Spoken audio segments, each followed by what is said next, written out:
Estamos en una semana y más bien en una jornada clave en el Senado, porque después de un trabajo intenso en la Comisión de Hacienda ha salido el proyecto de reforma previsional que tiene que ser votada en sala. Vamos a estar conversando de eso, temas de salud, presupuestos, cómo se está abordando la crisis que tiene que ver con la falta de recursos en hospitales críticos. Vamos a estar conversando de esto junto al senador del Partido Socialista, Juan Luis Castro. ¿Cómo está, senador? Muy buenos días, bienvenido. Buenos días, Bárbara, gusto saludarla. Igualmente, muchas gracias por acompañarnos. Sabemos que hoy va a ser una jornada muy intensa en el Senado. Está convocado para esta tarde la votación ya en sala de la reforma previsional. ¿Qué espera usted que ocurra en esta instancia? Hay un razonable grado de acuerdo mayoritario, puede no ser unánime, probablemente, pero sí muy mayoritario, que pueda salvar los quórum y todos los requisitos para poder aprobar esta reforma.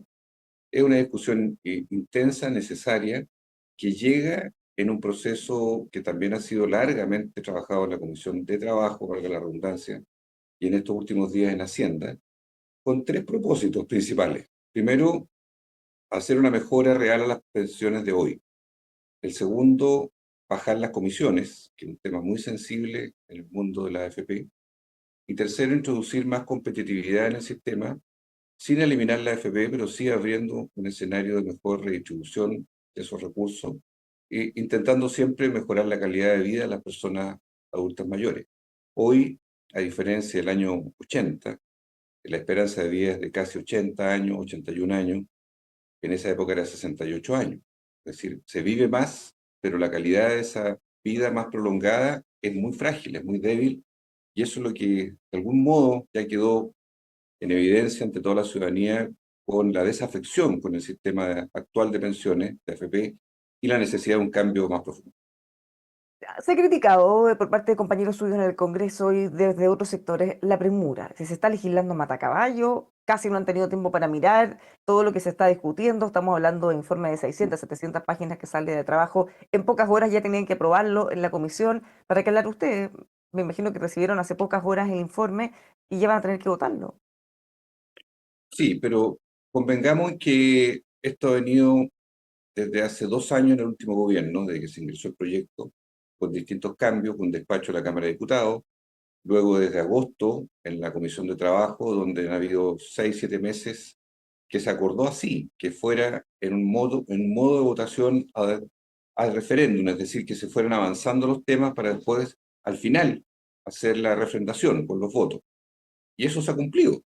Había gente que decía hace un mes atrás, no, no va a haber reforma en enero, esto está, ¿hasta cuándo? No, no, no tiene fecha todavía posible, las desavenencias. Mire usted, pues estamos a 27 de enero, y todo indica que debiéramos despachar hoy día en el Senado y posiblemente mañana o el miércoles en la Cámara de Diputados, si es que no hay una comisión mixta, que es esta instancia de enmienda respecto a diferencias entre ambas cámaras. Pero yo veo mayorías bastante amplias, que pueden perfectamente darle la viabilidad a que ocurra la reforma de pensiones esta semana. A ver, ustedes cuéntenos cómo funciona. Están convocados para las 3 de la tarde y van a tener derecho a hablar, quiénes todos, a qué hora cree que se pueda votar, un poco más de forma, para saber qué viene en la jornada. Mire, no sé, el detalle no se ha explicado mucho, pero lo más probable es que se usa tradicionalmente algunos minutos iniciales para una mirada general, que son más o menos 5 minutos por parlamentario, eventualmente, y luego se va a la votación en particular, es decir, los detalles de cada artículo que generalmente se agrupan. O sea, como son tantas además en este caso, lo más probable es que tengamos paquetes de indicaciones que se vayan votando colectivamente en la medida que se expliquen bien y se detallen para así no hacer cientos de votaciones, particularmente si vienen con acuerdo. Si vienen con discrepancia o si algún senador quiere votar por separado algún aspecto, tiene derecho a pedirlo, pero eso obviamente va a depender de el clima y de las condiciones que vea cada cual. Más o menos se ha dicho en la prensa, yo creo que es cierto, más o menos habría cerca de 40 votos de 50 aproximadamente, bastante estables, y que superan los umbrales necesarios para poder despachar esa reforma hoy día. En este caso, como dice usted, por ejemplo, uno podría pensar, la licitación de stock puede ser una votación, el préstamo puede ser otra, y así los porcentajes de nueva alza, como pensando más o menos cómo se puede agrupar. Sí, porque, por ejemplo, la separación de la industria, y que es un tema siempre presente. La misma licitación de stock que usted señalaba, la equidad hombre-mujer, el rol que pueda tener un ente estatal o no, condiciones que son legítimas, que se pida votación separada. No quiere decir que por pedirla se gane,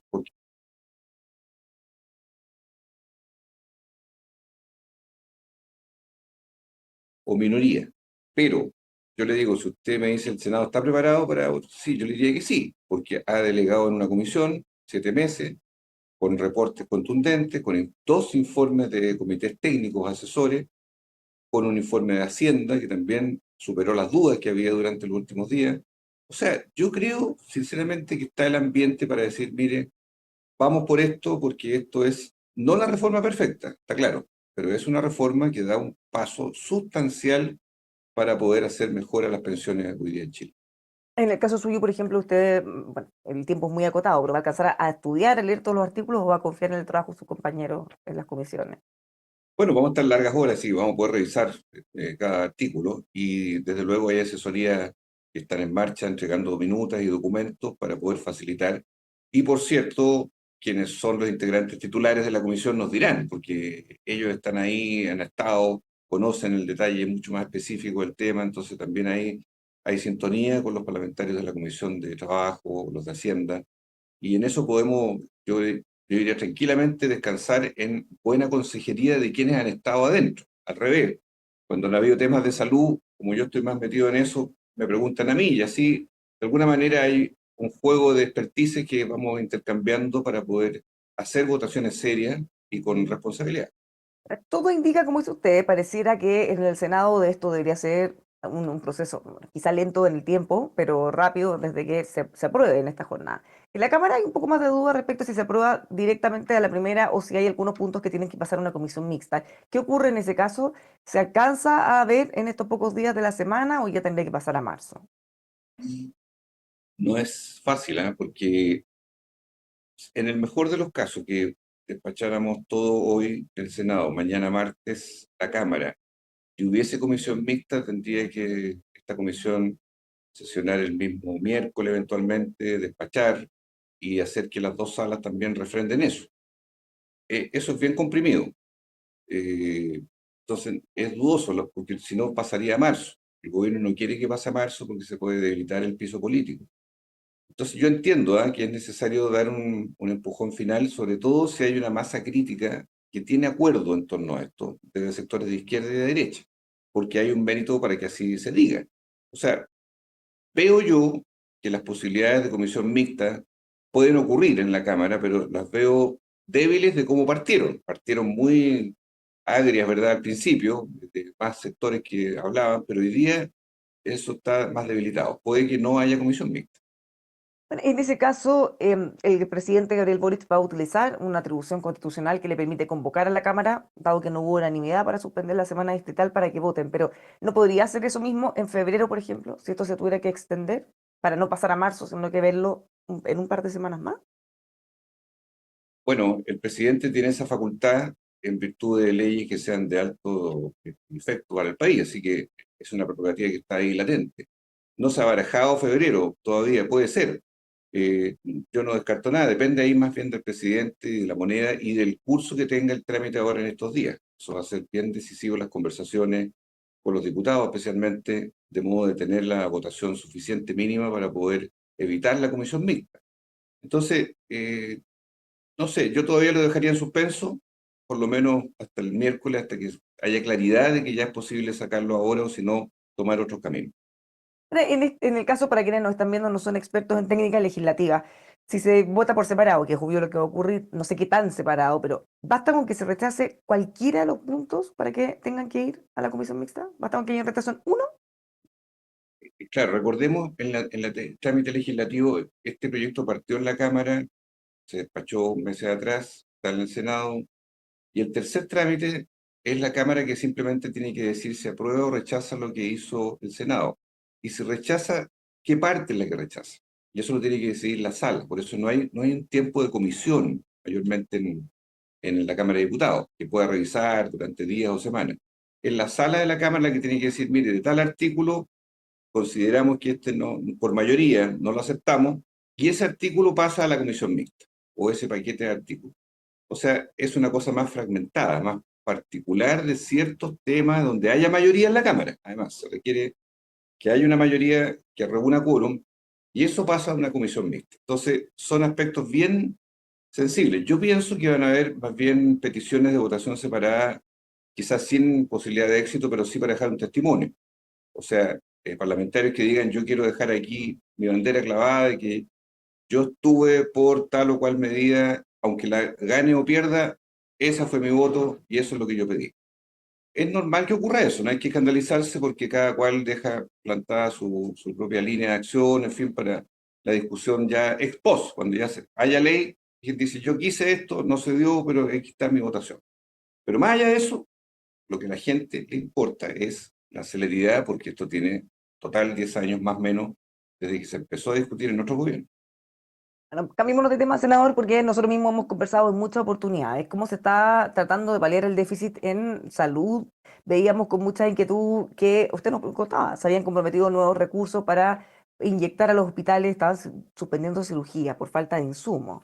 Desde la Asociación de Proveedores de la Industria se han quejado que no les pagan hace meses, que los recursos que usted decía se iban a adelantar del próximo año, que ya es este, el 2025, ni siquiera han llegado, que se suspendió un plan de pago automático que habían implementado en el gobierno del presidente Piñera y desde ahí no hay caso que se pueda regularizar. ¿Cómo está la situación actual? ¿Qué es lo que le dicen a ustedes las autoridades? Las autoridades lo que reflejan, sobre todo la Dirección de Presupuesto y Salud, es la escasez presupuestaria enorme que hay para este año. Lo segundo es que los distribuidores de dispositivos y medicamentos están muy angustiados y tienen razón, porque el ítem que más se afecta es justamente la compra de insumos y medicamentos. Ese es el que se paga diferido, incluso en tiempos excesivos, a veces sobre 120 días, sobre 150 días, una cosa bien extrema, que el Estado no debiera permitir, pero los proveedores de algún modo estiran la cuerda todo lo que pueden para evitar el desabastecimiento. Entonces, eso tiene límites. Yo preveo que como está el presupuesto 2025, podamos tener una crisis hospitalaria adelantada a lo que tradicionalmente era el último trimestre, que era siempre el más complejo, que requería una inyección nueva de recursos. Eso puede adelantarse, puede ser esto julio, agosto, que sería muy grave, que sería en tiempo electoral. Ojo con esto, antes de una elección, y que además tocaría en el invierno próximo, que siempre es mucho más complicado para asumir tanta enfermedad respiratoria. En ese sentido, las promesas que ha hecho la directora de presupuesto del Ministerio de Salud son promesas que no pueden quedar en el vacío, porque hoy día el panorama para el año es sombrío. Y no quiero con esto crear alarma, sino ser realista. La escasez financiera en el sistema de salud, particularmente en la compra de servicios, en los insumos, en medicamentos, en abastecimiento hospitalario, es débil. Yo diría que es de los peores que se ha visto en los últimos años y décadas. La debilidad financiera, que no quiere decir que la gestión haya sido óptima. La gestión tiene grandes brechas de ineficiencia, grandes brechas en recursos humanos que tienen hoy día ausentismos laborales de sobre 34 días, una cosa increíble en el mundo de la salud. Obviamente, muchas son ciertas, pero otras no parecen tan claras, sino más bien abultadas. O tenemos productividad quirúrgica baja.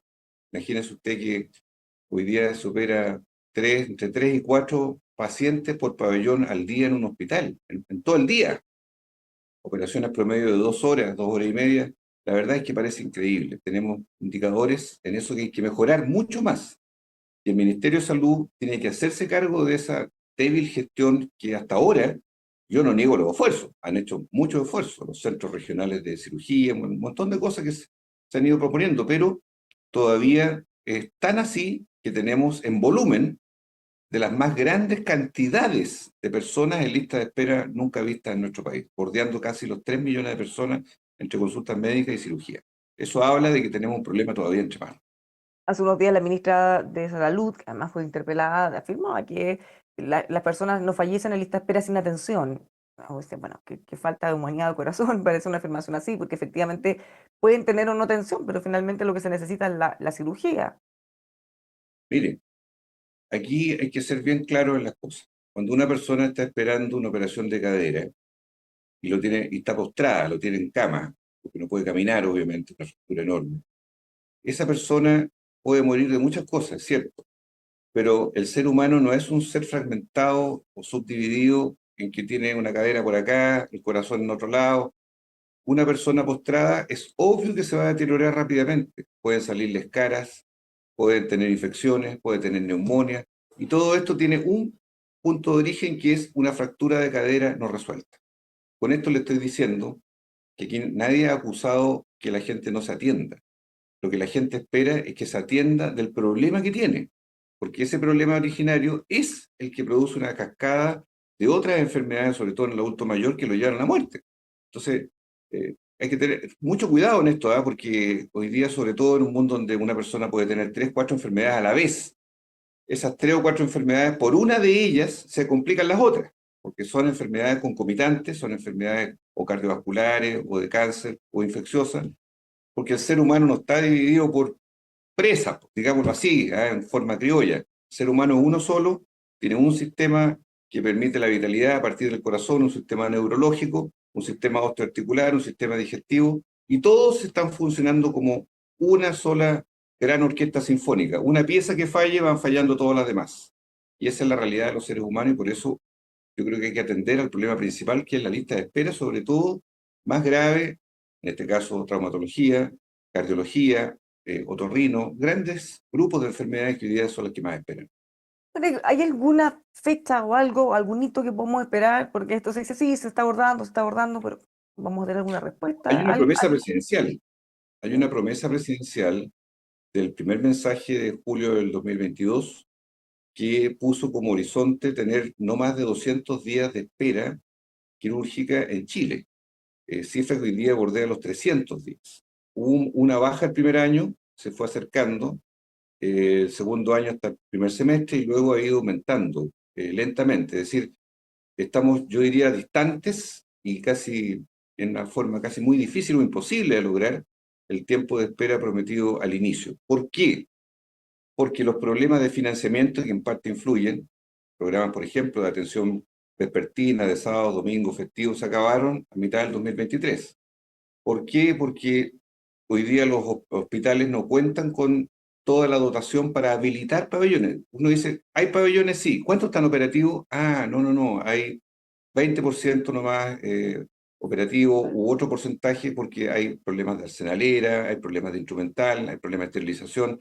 Este es un gran dispositivo que no es solo la estructura de un pabellón, sino que todos los que lo hacen funcionar. Entonces, la gestión y el financiamiento se han debilitado, y eso debilita también que se acelere la lista de espera. Este sigue siendo el problema principal en materia de salud. Esto es una materia que tiene que tener un cauce de salida lo antes posible. Las advertencias se han hecho por todos lados, por todos los sectores, por expertos. Pero yo creo que este paso hay que darlo muy pronto, porque esto sí afecta a la cotidianidad de las personas. Este no es un problema que estalle en 4 años más. Este es un problema que estalló, que lo tenemos entre manos, y que hay gente que está falleciendo estando en lista de espera. Una cosa menor para cerrar, ya, pero en otro tema más Sí. político, se está discutiendo la posibilidad de generar una estatua. El expresidente Sebastián Piñera, la presidenta de su partido, afirmó que no tenía altura moral. ¿Qué le parece eso? Ha generado harto ruido. Bueno, la presidenta de mi partido está de duelo. Sí, está- Acaba de fallecer su padre. No quisiera yo polemizar con ella. Tengo un matiz de diferencia, porque creo que los presidentes en democracia, la verdad, merecen tener reconocimiento del Estado de Chile.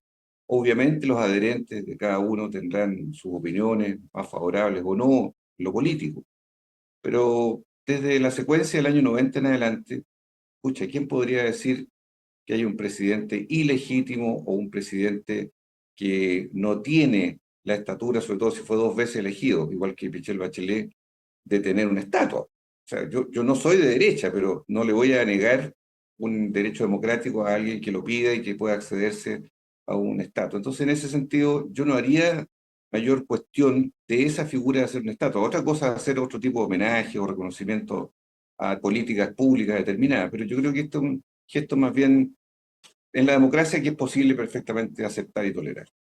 Muchísimas gracias, senador, por conversar con nosotros. Que tenga una muy buena semana. Vamos a mirar qué ocurre en Hasta la sala pronto. más rápido. Sí, Buen muchas día. gracias. Los dejamos Igual. invitados a que sigan con nosotros aquí en emol.com.